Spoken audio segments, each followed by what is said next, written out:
BDS from genocide in Gaza.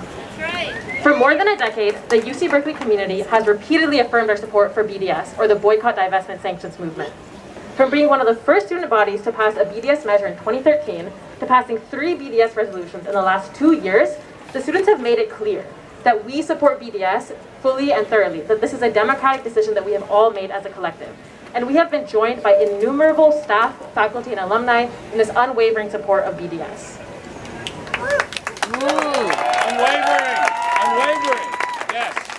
But before we go further into talking about divestment here on this campus, it's important to understand what exactly BDS and the BDS movement is. So the BDS call was put out in 2005, inspired by, like I mentioned, the movement to divest from apartheid in South Africa. There were 3 parts to the demands. 1, an end to the Zionist occupation of all Arab lands. 2, an end to the apartheid. And 3, the reason that we are all here today, the right of return of Palestinian refugees. But does anybody know what state solution this BDS call asked for? Was it a 2-state solution, a 1-state solution, a no-state solution? Anybody? It doesn't say exactly. So the entire point of the BDS call was that it was meant to be a unifying call that united people with the floor of our demands as a movement. I'm just going to take this off. It was meant to be a unifying call that intentionally aligned with international law. This is really important for us to never lose sight of, that BDS is the floor of our demands. There's nothing radical about it. All we are doing is calling for institutions to abide by their own regulations. This is the bare minimum that this university and all of the institutions that surround us could do.